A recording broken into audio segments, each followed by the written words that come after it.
Hello, and welcome to Quintet's webinar for a richer planet, carbon reduction, and the role that humans must play.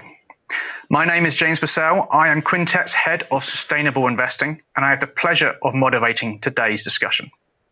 Today, we're going to explore the ways in which we can secure the future of our planet, and in particular, what we can do to transform, reduce, and remove carbon from our atmosphere. I am very fortunate to be joined by 5 fantastic panelists who each have a specialist knowledge and area of expertise. First up, we have Josie Stoker. She is co-founder of Capture. It's a first-of-its-kind mobile app which allows users to monitor, reduce, and offset their carbon footprint.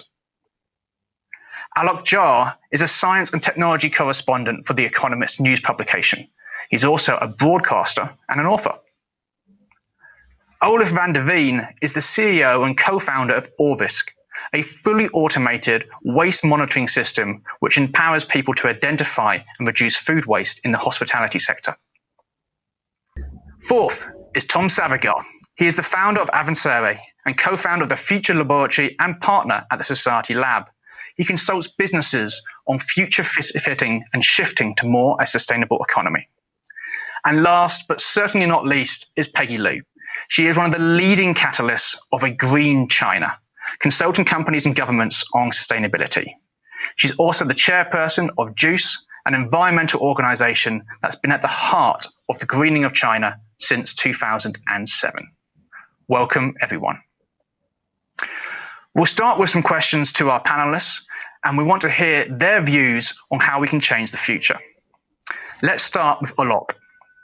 Alok, how much damage to the climate system has the mass release of carbon emissions already done, in your opinion? Where are the most affected areas? So let's look at some facts. Since the Industrial Revolution in the 19th century, so for the past 150 years, we've been releasing more and more carbon into the atmosphere.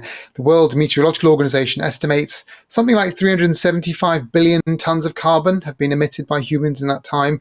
And it's kind of a geometric curve, it keeps going up and up and up. This means things like ice can't form in the Arctic and Antarctic regions. It means that weather systems change. It causes flooding in some places, drying in others. It's quite a volatile situation. And we've seen just the last few years, hurricanes seasons have increased. We've seen places around England, let's say, flooding more. It depends where you are as to what the impacts are. It has impacts on crops. It has impacts on the ability of people to make a living where they are. And so you see mass migrations. I mean, there's a huge number of things that climate change is at the back of. And we can go into more of that in detail as you like later. Thank you very much. Josie, how do you think that our individual and collective behaviour changes when our ability to take what is a bit of an invisible element and make it more tangible and visible, how does that change our behaviour, both individual and collectively? So it's a mixed bag. We know that consumers are still making sense of CO2 labelling itself. What we've seen is that, like with nutritional labelling, we need to know that this data needs to go along hand with goals and guidelines for people too. But there's another level of complexity there as well. And that's the role that social pressure plays when it comes to individual choices and sustainability too. There are loads of studies on this. A really nice one was in 2005 from the Journal of Environmental Psychology, and it found that telling shoppers that other people were buying eco-friendly products led to a 65% increase in them making at least one sustainable purchase. So there are a few things going on there, both in terms of labeling with information that needs to come with guidelines, but also knowing that other people are doing it as well. That's fascinating. So it's not just a case of adding the labelling, it's also this peer effect that can make an individual's actions actually trigger behavioural change in others. So I want to bring Olaf in here and talk a little bit more about your area of expertise in relation to the food value chain. In what ways does food waste contribute to greenhouse gas emissions? So food production in general would be one of the major emitters of CO2 gases, which next to, for instance, the energy sector. So something like 24% of all global CO2 emissions are to be allocated to food per se. And then consider the fact that we lose along the way something like a third, meaning 1/3 out of 24% is 8% of global CO2 emissions are explicitly connected to food being lost along the chain. And I'm not even talking about other environmental factors like the water use, the land use, and the nutrients that go into that food. But just looking at CO2 emissions, we're talking 8% for food, which is, to me, one of the easiest to address. I'd actually would like to add something to Olaf, if that's okay. Olaf is a hero. He's working on the single intervention that all of us can do very easily to save the planet and for the future of, well, our well-being, but also for our children. So just reducing food waste is the number 3 solution for the drawdown list of interventions that we can all take easily every day in our kitchen, in restaurants, when we think about what we're shopping at the grocery store. So thank you so much, Olaf, for what you're doing in the world. Thank you, Peggy. Yeah. Absolutely. I want to bring Tom in here. So, Tom, can you give us a few other examples of whether it's competitive or regenerative business models that are really changing the world that we live in when it comes to climate and when it comes to carbon? Yeah. Thank you, Olaf, because I think you've identified a very systemic intervention point there, which is very important. And I think this is where the ability to have that intervention understanding is critical. I do believe that organizations will survive and thrive by being regenerative, but it's not a very easy word to say, let alone do. And in my view, it's about bringing new and vigorous life to people and planet and profit, and in that specific order. On a various sort of models, I think the majority of businesses today are still surviving by thinking about what they can do to eliminate their own actions. The real regenerative move, however, is to be generous. And I think that shift towards not just doing something for yourself, but in uplifting the entire value chain that you belong to.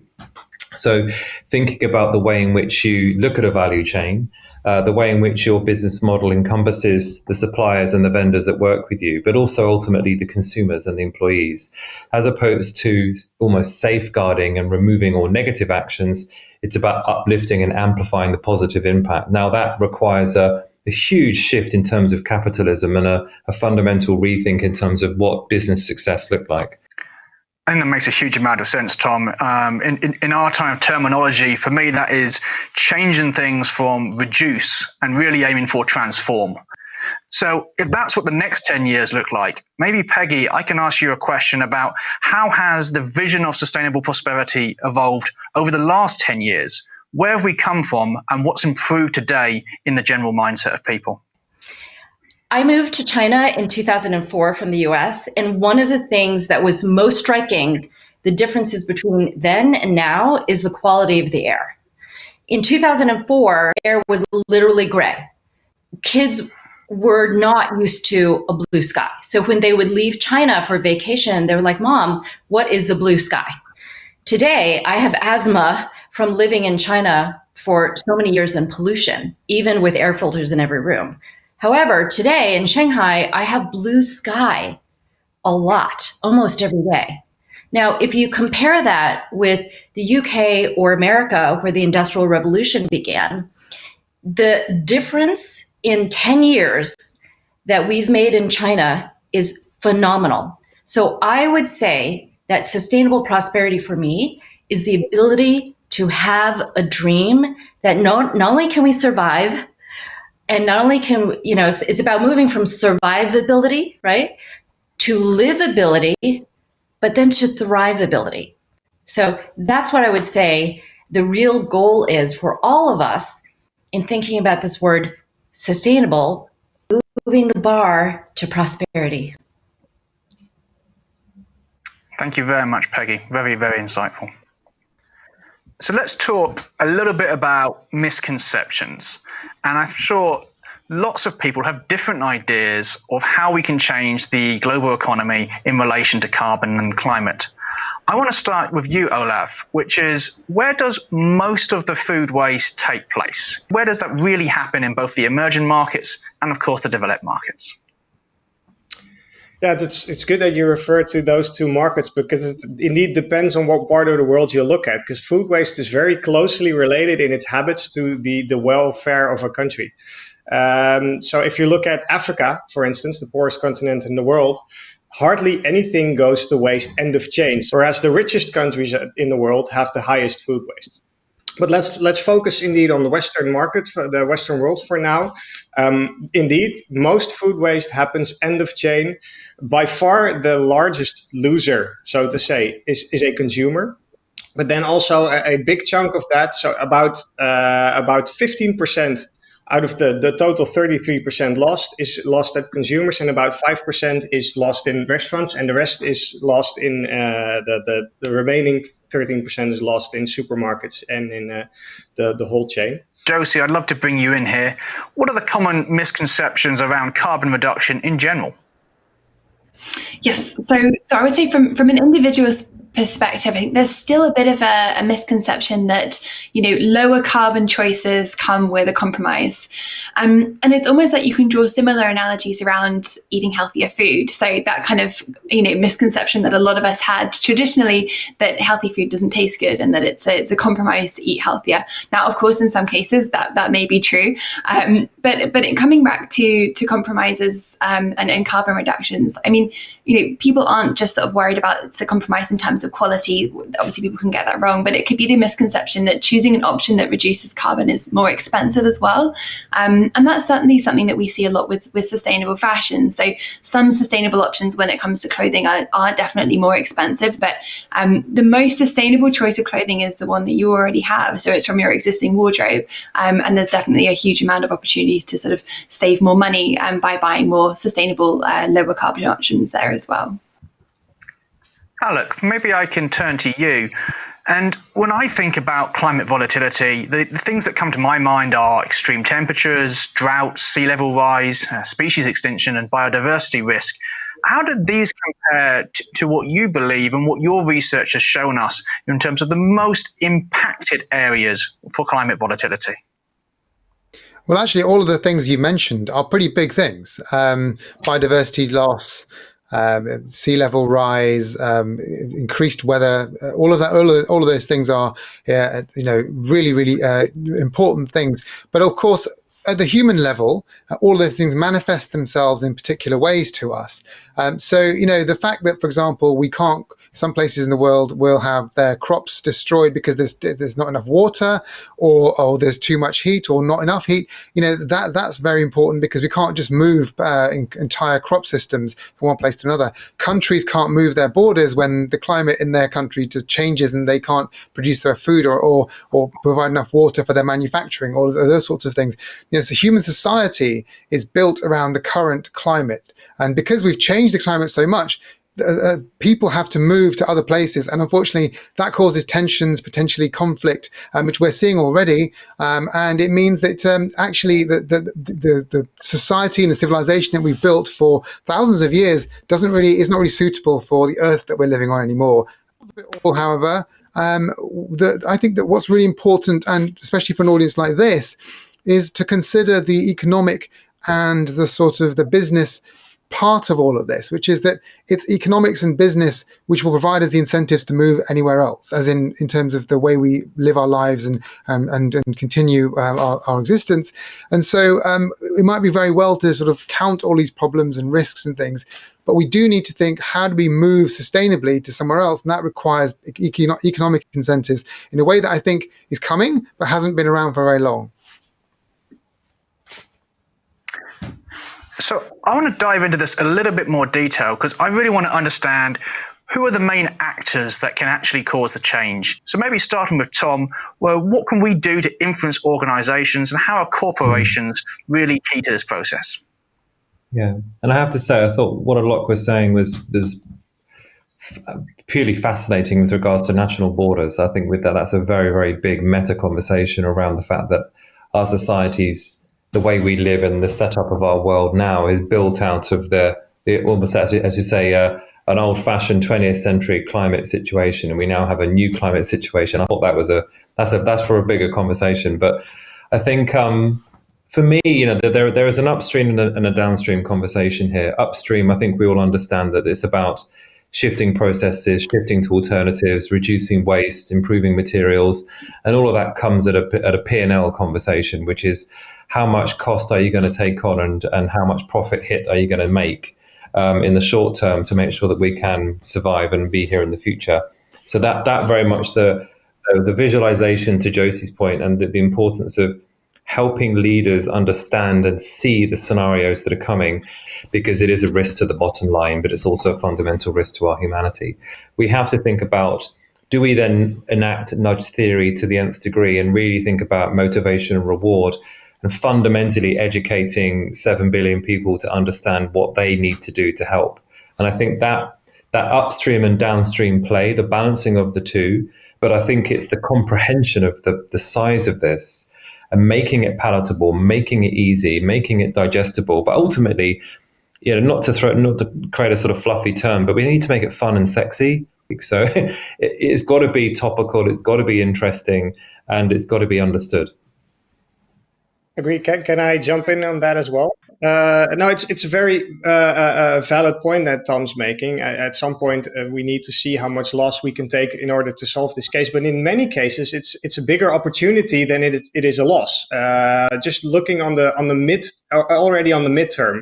Food waste is an example, of course, but also when it comes to the energy sector, the more we invest into this sector, the cheaper the energy becomes. So in the short term, we will need to invest. In the midterm, it'll already turn into the opportunity that'll prevent a huge amount of costs on the long term, when everything would be degrading and we would need to be solving global climate issues.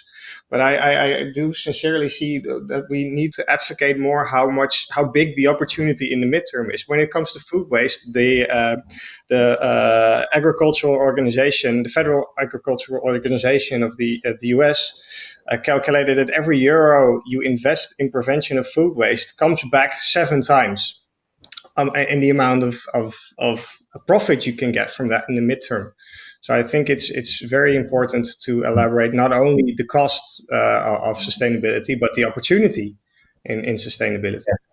So just to come in, Olaf, on what you were saying, I think this is a governance conversation as well, because from a governance perspective, usually a board is protected from risk in terms of an annual board meeting or a monthly board meeting. So the discussion from a financial perspective is currently geared towards how do we protect their assets? How do we think about the shareholder debates and think about the way in which we look at the risk of moving forward and making a loss versus, absolutely to your point, which is the point of governing a board or governance should be about alluding to breakthrough opportunities and creating almost a risk friendliness at a board level. That's a mindset shift fundamentally that I too am very encouraged by some businesses doing that.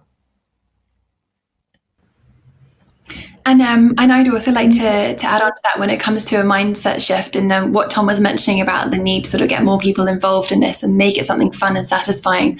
I would say in general, I feel like humans, we're not very good at avoiding large disasters. And I feel like it's time for climate change and how we talk about it to be, instead of avoiding something terrible, to be moving towards something that's positive instead. And like Peggy was saying, in terms of air quality, wouldn't it be fantastic if the skies were blue and clear, and if, we could walk down streets and there were trees there, and the air that we breathed in was fresh, and we had free energy that was renewable. And so it would be great to sort of switch the conversation more towards looking at the positives and what we can all achieve by moving towards that as well. Yeah, fantastic. So let's do exactly that and talk about the future. How can we transform the world that we live in? How can we create a positive set of incentives so that everyone can be part of this transformation? Maybe I'll start with Tom. Tom, what is your vision for a new and more vigorous social, natural, and economic world? And what role can each of us play in bringing this to life? Thank you. I think so that one-liner that you've described is the top of the mountain that I'm trying to take my clients up. So in an ideal world, there is an elevatory ability for an organization, for themselves and the entire value chain. But it doesn't just stop there in terms of making sure society is elevated. It's the fact that energy is renewable and available to all. Water is responsibly sourced and available to all. Waste does not exist. We manage natural resources in a way that respects communities and animals and ecosystems. The environment is free from pollution, and our physical presence in the world, i.e., from a construction perspective, we protect the health of ecosystems around us. So in a utopia, that would be a wonderful situation. It is a complete reversal of degenerative capitalism that we have got very used to. The way we can do that is by adopting new mindsets and modes of being. And modes of being are usually come from a knee-jerk reaction to either, for example, a leader who is maybe ill or has had something happen in their life. They tend to, a switch flips in their mind and they grow a conscience very quickly and they reform the way their business runs or the way their country is run. We need to somehow create almost like a moment where everyone understands what that switch flip feels like and actually goes into a new mode very quickly. And there are three fundamental tenets to that. One is the fact that we need to be far more allied as human beings. So we need to be more together on things, foster that sense of collaboration and co-opetition. We need to be more systemic and understand, like Olaf, what I was saying, the fundamental systemic intervention points. And that is a cerebral exercise. It's not easy to do. The second big tenet is we need to be far more eager. We need to be more fearless, more pioneering, more forward thinking, and really seize that concept of breakthrough versus just almost getting used to breakdown events, like Josie was saying. And then lastly, we need to be far more uplifting as human beings to each other. So amplifying each other's abilities, being more developmental as societies, and encouraging each other to unlock each other's capacity, and far more responsible. I think we need to understand what our responsibility is. And I don't know about you, but from the lights of a pandemic, you see a lot of irresponsible behavior. And I think when it comes to climate change, the pandemic has been a bit of a dress rehearsal for what the climate change is going to actually do to us. And if I could leave one thing, if I could find a PR agency that were hired to do the pandemic, I think we should get climate change to hire them, because they were even given a logo, which was fantastic. It's super exciting to get on that train of change. We just need to, and it's super exciting to all the people in this room because we are on that train. But I guess we need to vocate that a little bit more, how exciting this trip is that we're on. Thank you, Tom. Thank you, Olaf. A really clear vision there. Maybe, Alok, I can ask you, do you share that vision around transforming, reducing and removing carbon from our atmosphere? And are there any unintended consequences that might arise from implementing zero carbon technologies and this kind of transformative vision?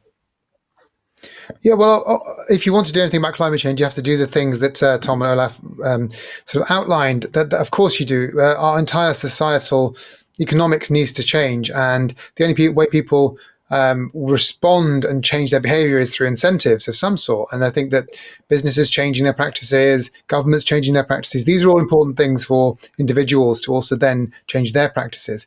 But I think that if you talk about unintended consequences, I can list a few.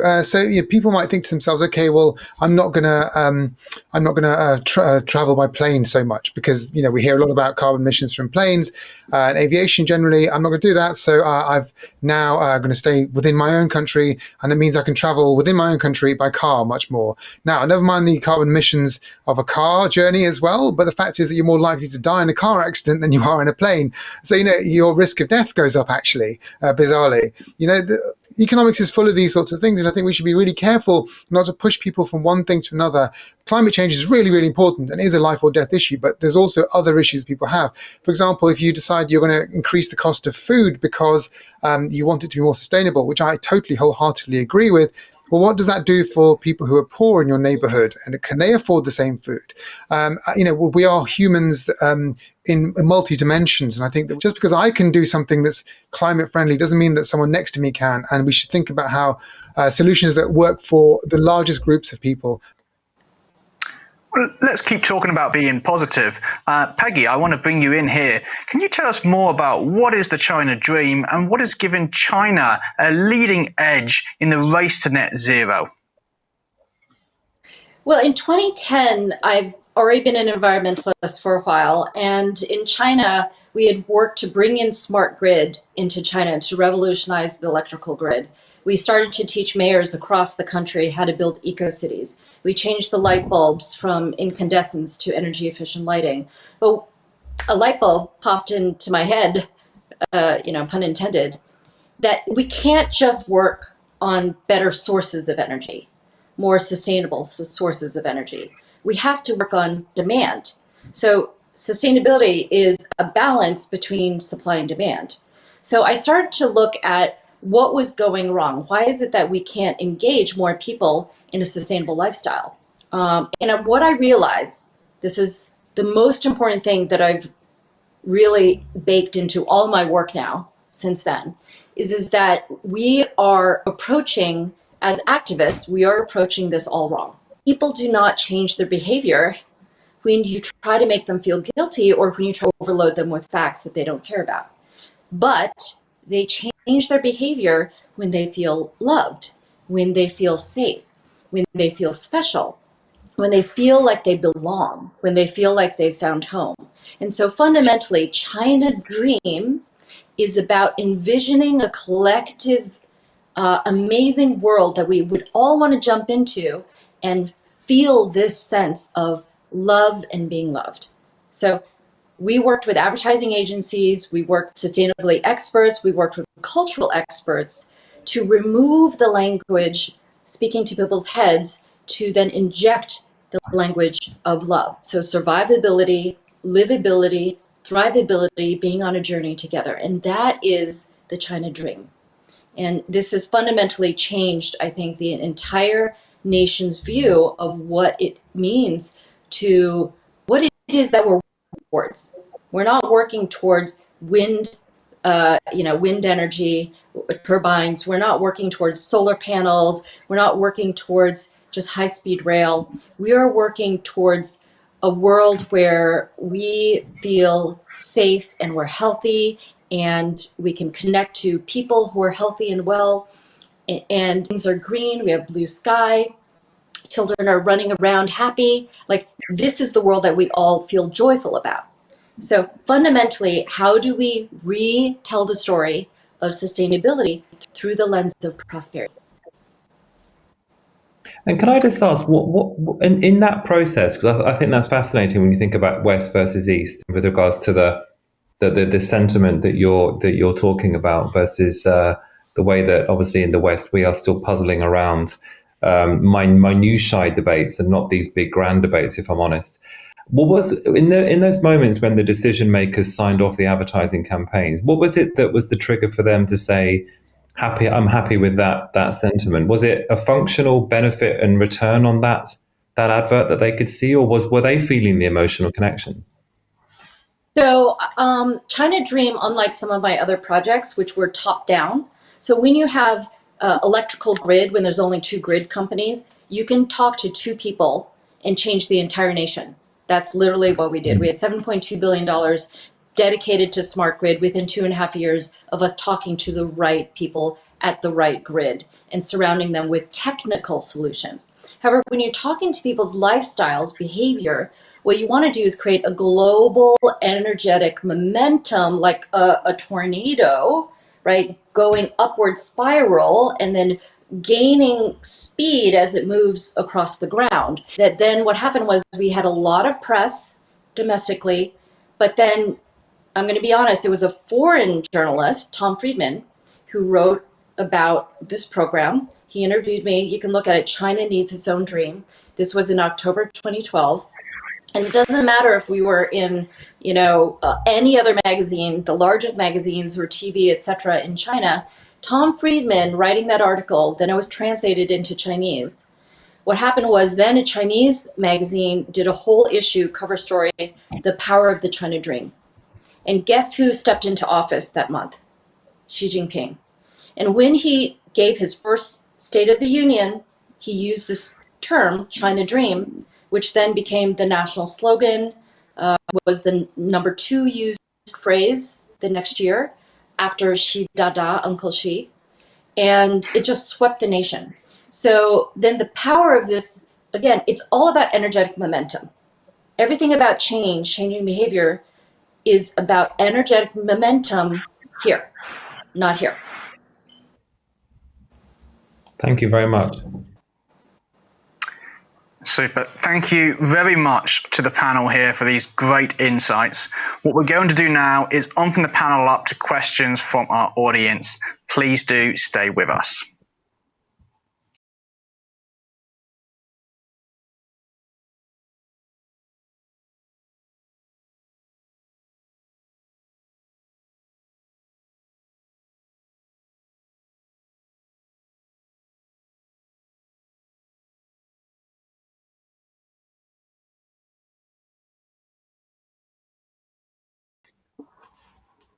Hello again and welcome back.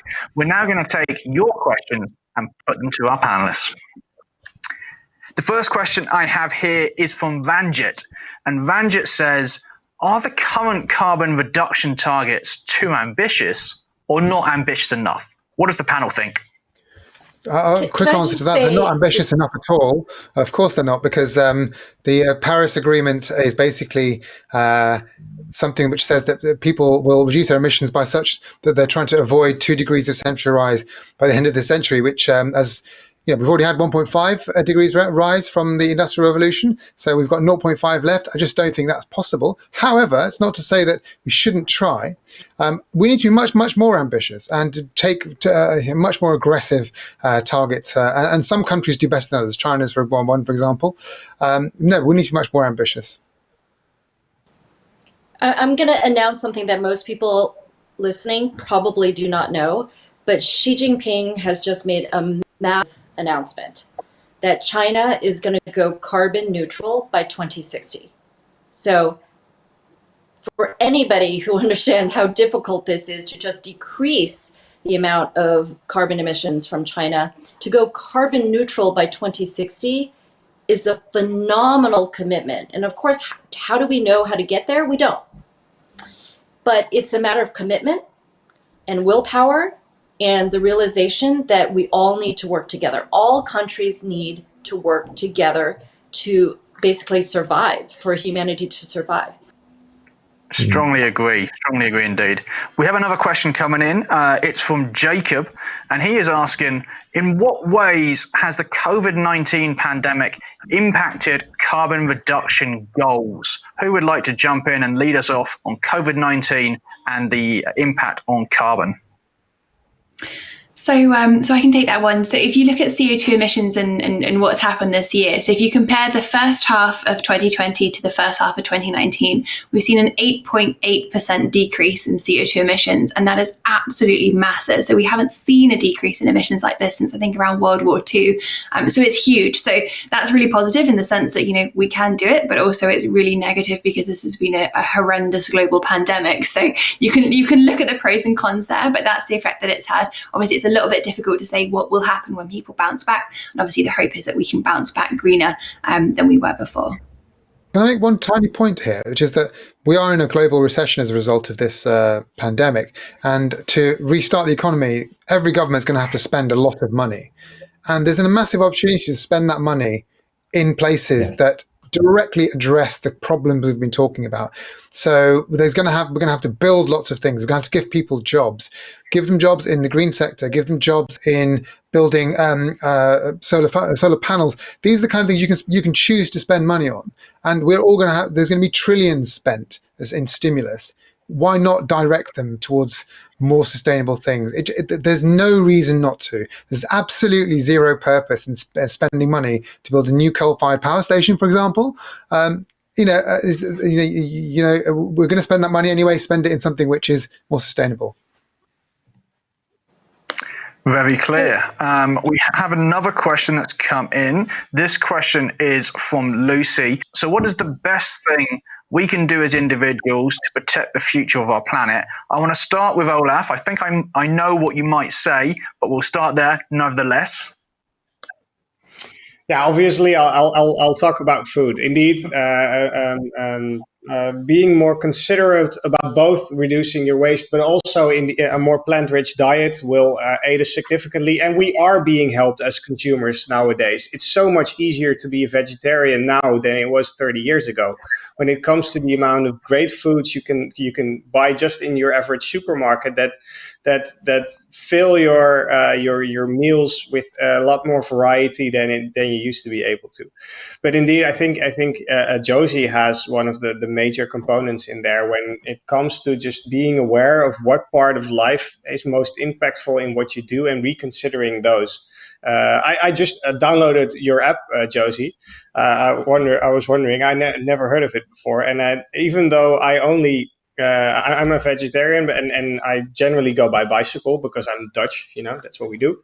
I found out I probably take one or two trips by plane a year, one or two in a full year. That's my most impactful thing that I do. I didn't even know that, really, even though I'm in this industry. So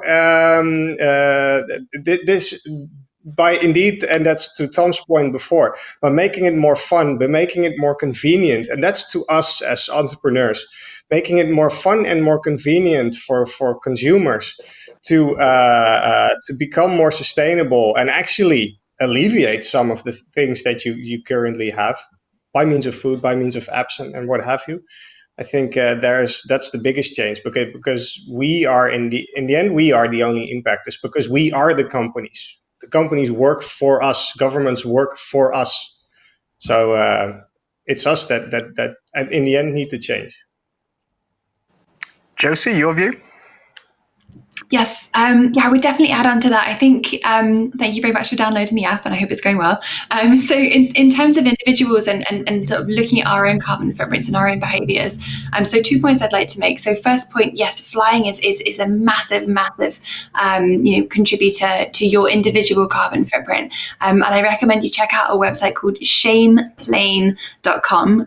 It does what you would expect it to do. It shows you how much Arctic ice emissions from your flight causes to melt. So that's shameplane.com. So go on there, check it out. It's a really great way to visualize emissions.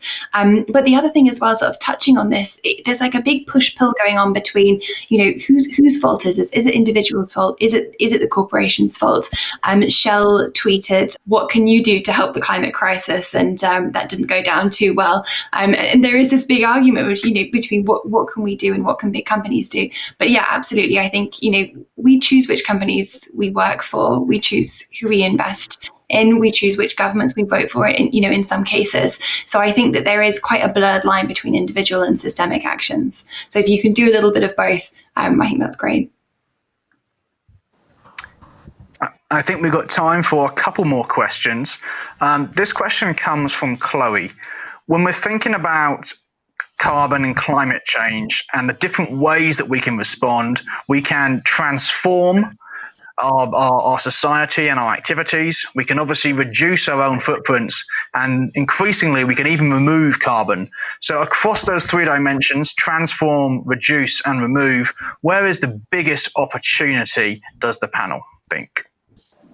For me, I think the word transform is really the 2020 word, of the year. And so the variations of that, regeneration, rebirth, renew, all of that is what we need to do as humans, is to really think about how we're going to not just incrementally change, but radically change our ways. Yesterday, my father had his 80th birthday, and we were standing around, and he showed something that he dug up out of his records, his storage, which is my grandfather's 80th birthday autobiography. My grandfather is a Taoist grandmaster, and I didn't know that he had written several books about what the Tao is. And the first chapter basically starts saying that the Tao is basically nature. We have to go with the flow of nature. And when we try to go beyond nature or outside of nature, we're not aligned with the energy of nature. That's when we get into trouble. So I would say the answer to all the questions of the webinar is, how can we, as humans, that we are not on top of the food chain? The technology has falsely led us to believe that. but instead we are just one particle in a large energy field of nature. So how do we realign ourselves with this flow of nature? We need to realize we're not separate from nature, we are part of nature. We need to envision the future we want versus complain about the future we don't want. So it's the quantum manifestation, right? How do we joyfully talk about a world where we all thrive? And when I say we, not just humans, but every part of nature. But I think semiotically, from a visual language perspective, what you're talking about there, Peggy, is at the heart of what I try and do with my company, my clients, is to make them realize these things. And I mentioned before that it's a sad thing that a lot of clients who have had the switch flipped in their minds when they get it is because something physically has happened to them, or mentally, so mental or physical wellness, and they've been affected and they've gone, what was I thinking? The proximity to nature and the disconnection that as human beings we have had over the last hundreds of years, where we have become disconnected, not so much in Asia, I must say, especially in the West and in an industrialized West, is fascinating because my wife is Norwegian, and we spend a lot of time in Norway, but Norwegians are the second most climate cynical nation in the world, which is ironic when you think about the claims of being highly sustainable. It's because their mountains aren't thawing as quick as other parts of the world. They're not in the middle part of the planet. So the moment where they can't ski every year, then they'll start saying there's climate change. So there are these fundamental semiotic moments where the levels or the amount of times they can go skiing a year, for example, in somewhere like Norway, means they take it seriously, versus a sub-Saharan area of the world where they go, it's 42 degrees again today. So that perception of the challenge and that perception of the opportunity and the proximity to nature, whether or not you are in nature or not, I think is an immersion tank that we need to somehow ideally start with the leaders and immerse them in the reality of what will be and what it could be as a positive outcome. So it's a good exam question, I think. Yeah. Tom, can I just pick up on what you just said there about, I think it's really important to put for people to have emotional responses to things. And I think that it's incredibly useful to help leaders decide that. But I feel like we can't leave it up to people's individual experiences. There's not enough time for everyone to have a transformational experience to then change their business or whatever else they're doing. I'm sure you recognize that.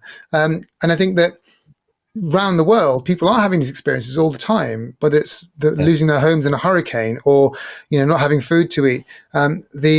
People are different. So I think that, some of us do need to step back a bit and try and create systems that allow people to live relatively normal lives, but which are more sustainable without having to have the lived experience thing. Although I do respect that you can pick a group of people, maybe very senior leaders, to make sure they do have some sort of visceral response. And I think that actually visceral responses are an incredibly important way of making people change their behavior. On the Norway thing, I find it really interesting, actually. I do think that, on a colloquial level, you find the Scandinavians and Norwegians and others generally tend to be more environmentally friendly and conscious. But of course, Norway's entire wealth is based on oil. So there's a reason why they don't necessarily want that to stop. I don't know. I mean, although having said that, they have the most Teslas in the world per person, I believe. So they do take it seriously as well. They're a very mixed up nation. So we have time for one more question. It's coming from Sergio. In less than 10 words, what is the most exciting technology related to climate change that you would want to invest in? Maybe Tom, if we could lead up with you, most exciting technology that you'd want to invest in. You're going to have to give me a second on this one. Maybe start with someone else. All right. So my answer to that question is very simple. I've got it's just two words: nuclear fusion. Agree. Olaf agrees. Peggy, do you have a view here? In addition to nuclear fusion, storytelling to make the vision of a sustainable world come alive for each and every one of us, young and old.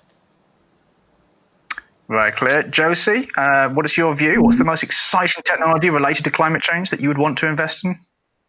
There's a really cool company called Climeworks, and they've developed technology that captures CO2 directly from the air and stores it underground. We can't beat this without at some point looking at CO2 removal. So that would be mine. Very good. Tom, last word to you. What's the technology that you would want to invest in?